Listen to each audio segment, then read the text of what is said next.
واي زعق واي واي رانلقو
kala wanaagsan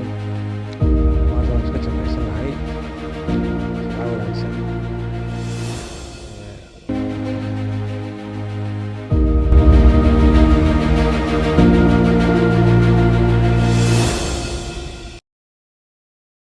wala miimka buur ma dusha ka saaranay waxaa lixana meesha ka dhacaysa laba koob baa iska dul gashan yahay marka maanta jimcay ahayd jimco wanaagsan asxaabta maanta mid kaliya ka hadlayaa hadalka maanta waan soo koobayaa mid kaliya ka hadlayaa maanta mid kaliya kala hadlayaan mid labaad lahayn waana dadka dee waa waqti ma hayaan nacnaadan badan la dul qaadan kar maayo marka waana maalmaha qaar hadalka soo koob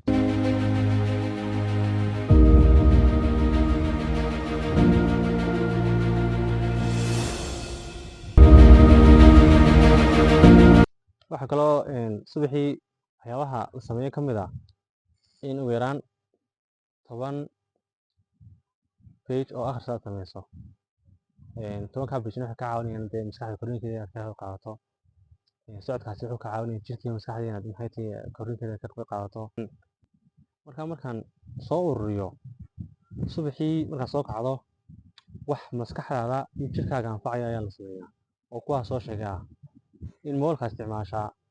jirkii iyo maskaxdii stress bay gelinaysaa. Waxa laga maanta inaad stress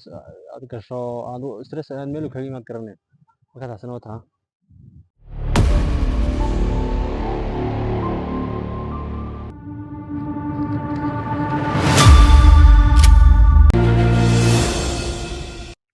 mid labaad aan nidaaga waxa weeyaan luqadda qalaad English waxa weeyaan consistency waxayna joogtayso wax kasta oo wanaagsan oo intii aakhira uu anfacayo waa la joogteeyaa wixii aan ku anfacayna fara laga qaado saa ku ilow sheekar baan ka sheekeynayaa ku yaroo noqono ciyaala inta hooyadii ka xanaaq inta hooyadii ka cadhooday buu ku yiri I hate you markaa noqonaysa waan ku nacebahay markaa uu ka baqanayo big video uu cararay markaa asagoo cadhaysan markaa cadhadii intuu banaanka u baxay ayuu yidhi I hate you mar labaad buu ku celin markaas waan ku nacebahay dabeeto codkii baa kusoo noqday markaasna waa meeroo dee luqadda qalaad Englishka echo baa la yidhahdaa markaas echo waxaa muu garanayne wuu intuu baqay buu yidhi waxay qofkan uu baqo markaa wuxuu yidhi waxay qofkan markaa tii waan ku nacebahay isna kugu jawaab waan ku nacebahay intuu cararay buu hooyadii intuu ku yidhi hooyo is a bad boy buu ku leeyahay kuyaro xunba ayaa joogo banaanka oo kuyaro xunba banaanka joogo intaan idhi maxay tay I hate you waan ku nacebahay ayuu isna igu jawaabo I hate you waan ku nacebahay markaa hooyadii baa fahamtay ku tira hooyadii baa fahamtay magaranaysaa wixii meesha ka dhacayay markaa waxay ku tiri intaad hooyo aad ku noqoto halkii markaad ka timi waxaad tiraa I love you waan ku jecelahay markaa halkiibuu ku noqday maxay tay meeshii buu ku noqday waasuu yidhi I love you waan ku jecelahay markaa dib kusoo noqday markaa haddana codkii baa dib kusoo noqday markaa taasi waxay tusisaa luqadda qalaad English waxay ku leeyihiin life is an echo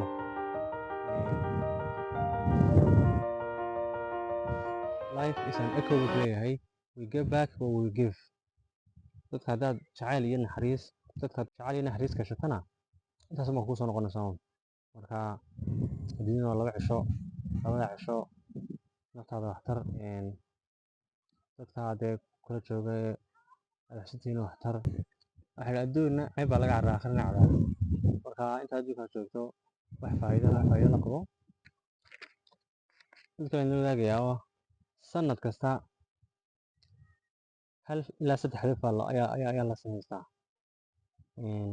saddex hadaf oo waaweyn ama ilaa laba hadaf ama haddii doona hal hadaf baa noqday oo weyn baa la qortaa halkaa ilaa saddexdaa hadaf waa in ilaa laba hadaf oo yaryar aad maxay tahay kasii farcamaan saddexdaa hadaf ee yaryar kasii farcamaan waa inaad maxay tahay luqadda qalaad English waxaa daily activities waa in wax qabad maalmeed aad joogteyn karto aad maxay tahay qabataa marka saddexdaa markaad aad meel aad ku qorqorato sanadka bilowgiisa oo maxay tahay wax qabadyo maalmeed oo aad joogteyn karaysana aad kusii hoos qorto oo gidaarka ku dhajiso iyadoo far waaweyn ah subaxii markaa soo kacdana waxa ugu horreeya indhaha ku qabanaya waanyada habeenkii markaad sii saxanaysana waxa ugu dambeeya indhaha sii arkayaan waa intaa marka saas markaad ku joogteyn karaysa wixii markaad arag indhaha ku dhacaan ayaad ku dhaaqaysaa garanaysa joogteynta markaa sii fududaanaysa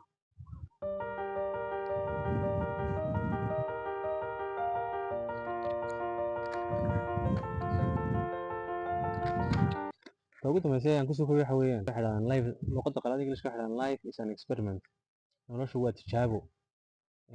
inay meel kaala qabsato halkaa aad ku dhiganaato inay meel kaala qabsato ma garanaysaa maaha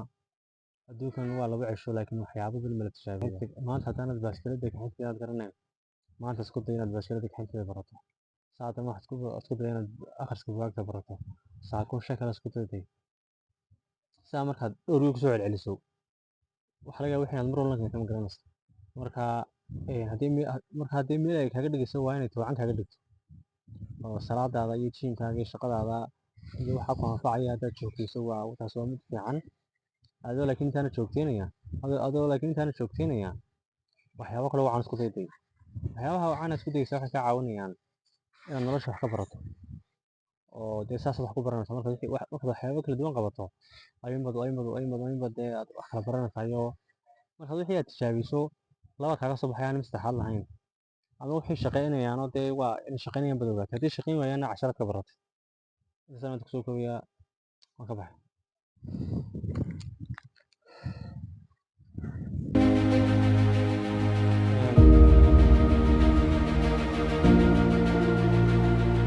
dan lahaa qodob yar oo aad u muhiim u ah oo ah maxay tahay jirkeena laba cuskabad ayaa koraa. midna waa kan dusha ka koreeyaan saabunta iyo maxay tahay iyo shaabugan iskaga xoqno oo kaas sida aan dee iska tirtirnaa way fududahay. midna waa cuska jirka hoostiisa ka gala koobkaa shaaha cabayso sonkorta yar dheeraadka lagu daray jirka hoostiisii gashay oo markaad habeenkii soo lugayso markaad habeenkii aad soo lugayso ama aad exercise soo samayso soo jimicsato dhididkaaga ka imaaday waxa weeyaan maxay tahay sonkortii yar ku siibtay wixii baad iska saaraysaa. marka ugu yaraan maalintii waa inaad amaad soo lugayso ama jiimka gasho ama maxay tahay ama any form of exercise inaad jimicsi aad soo samayso iska soo dhidiiso adigu ugu yaraan waa in maalintii aad ka soo dhidiiso dhididkaasi wuxuu ka caawinayaa inaad maxay tahay cuskigii jirka hoostiisa ka jira aad ka saarto taasi waxay ka caawinaysaa inaad habeenkii xilli hore seexato subax xilli hore ka boodo.